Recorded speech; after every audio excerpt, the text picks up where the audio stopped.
సోదరులు శాసనసభ్యులు కౌశిక్ రెడ్డి గారు, సంజయ్ గారు, పెద్దలు జగిత్యాల ఇన్ఛార్జ్గా ఈరోజు ఇక్కడికి విచ్చేసిన మా పల్ల రాజేశ్వర రెడ్డి గారు, గౌరవ పెద్దలు పార్టీ జనరల్ సెక్రటరీ, మరి వాలంటరీ రిటైర్మెంట్ తీసుకుని ఆనాడు ప్రతిపక్షంలో ఉన్న మనతో కలిసి వచ్చిన గౌరవనీయులు శ్రీ ఆర్ఎస్ ప్రవీణ్ కుమార్ గారు, గౌరవనీయులు శ్రీమతి తుల ఉమ గారు, అట్లాగే పెద్దలు ఈరోజు ఇక్కడ ఈ కార్యక్రమాన్ని జగిత్యాలలో జరుగుతున్న బహిరంగ సభకి పార్టీ జనరల్ సెక్రటరీగా ఇన్ఛార్జ్గా బాధ్యత తీసుకున్న గౌరవనీయులు శ్రీ గ్యాదరి బాలమల్లు గారు, ప్రాంగణం బాధ్యత అంతా వారే నిర్వహిస్తూ ఉన్నారు.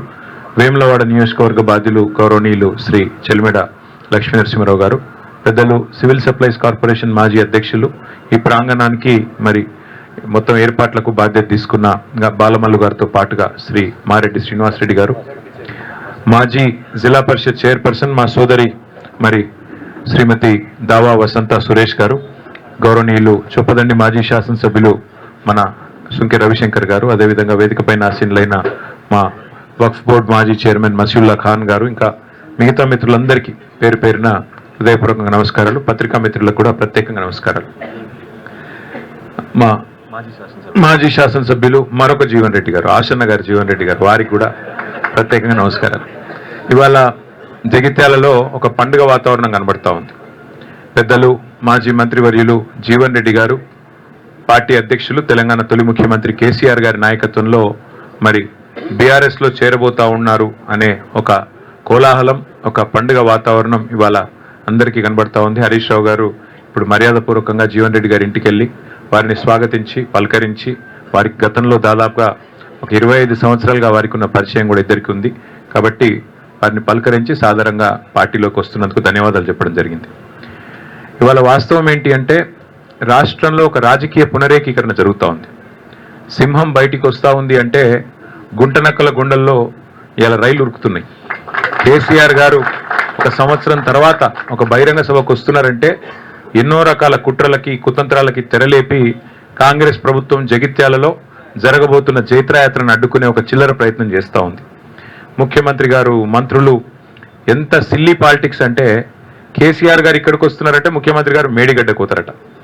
2.5 ఏళ్ళకి వెళ్ళి మేడిగడ్డ కోయేందుకు ముఖ్యమంత్రికి టైం లేకుండే అర్జెంటుగా ముఖ్యమంత్రి గారికి కేసీఆర్ గారి బహిరంగ సభ ఇక్కడ ఉంటే టీవీలలో సగం కేసీఆర్ను చూపెట్టాలి, సగం రేవంత్ రెడ్డిని చూపెట్టాలి, పేపర్లలో సగం రేవంత్ రెడ్డిది రాయాలి, అవతలికు కేసీఆర్ది రాయాలని ఒక చిల్లర ప్రయత్నం. అంటే గింత కుత్సితమైన, గింత కుసంస్కారమైన, గింత చిన్న మెదడున్న ముఖ్యమంత్రి బహుశా భారతదేశంలో ఎవరు ఉండరు, ఒక రేవంత్ రెడ్డి తప్ప.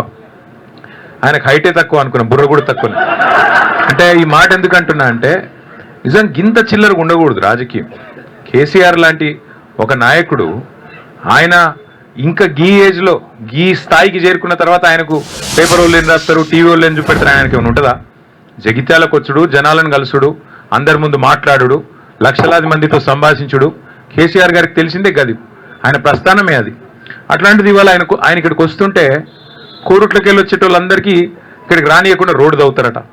3 ఏళ్ళకి వెళ్ళి యాదికి రాలే రోడ్డు, ఇప్పుడే యాదికి వచ్చింది సడన్గా. అంటే ఇంత చీప్ పాలిటిక్స్, ఇంత చిల్లర ప్రయత్నాలతో జగిత్యాలలో జన ప్రభంజనాన్ని అడ్డుకుంటామని రేవంత్ రెడ్డి గారు, అదేవిధంగా ఇక్కడ ఉన్న హైబ్రిడ్ ఎమ్మెల్యే, హైబ్రిడ్ కూడా కాదు, ఏం బ్రీడో ఇది, ఏ బ్రీడో ఆ బ్రీడ్, ఆ బ్రీడ్ ఎమ్మెల్యే ఇక్కడ ఉన్న ఆయన ఏ పార్టీ ఆయనకే తెలియదు. బీఆర్ఎస్ అని ప్రెస్ మీట్లో చెప్తాడు, కాంగ్రెస్ పార్టీ ఆఫీసులో కూర్చుంటాడు, కాంగ్రెస్ పార్టీ మంత్రి పక్కకు కూర్చుంటాడు. క్రాస్ బ్రీడ్ అనాలనా, హైబ్రిడ్ అనాలనా, ఏం బ్రీడ్ అనాలే, ఆయన ఏందో ఆయనే చెప్పుకోవాలి. వాళ్ళు రేవంత్ రెడ్డి భయం ఏంటంటే, కాంగ్రెస్లో భయం కూడా ఏంటంటే ఇక్కడ కేసీఆర్ గారు వచ్చి జీవన్ రెడ్డి గారు, కేసీఆర్ గారు, మా రమణన్న, మా వసంత అందరు కలిసి ఒక వేదిక మీదకి వెళ్ళి మాట్లాడితే జగిత్యాల నుంచే మళ్ళీ బీఆర్ఎస్ జైత్రయాత్ర మొదలవుతుంది, దండయాత్ర మొదలవుతుంది, రేవంత్ రెడ్డికి భరతం పట్టడానికి తెలంగాణ ప్రజలు మరి రంగం సిద్ధం చేసినారని ఒక వాతావరణం వస్తుందని ఆయనకు భయం పట్టుకుంది.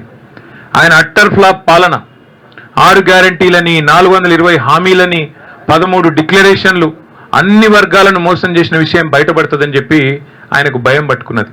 అందుకే ఈ రకమైన చిలిపి ప్రయత్నాలు చేస్తూ ఉన్నారు. కానీ ఒకటి మాత్రం వాస్తవం, ఇదే జగిత్యాలలో కేసీఆర్ గారు గతంలో ఎన్నో బహిరంగ సభలు నిర్వహించారు.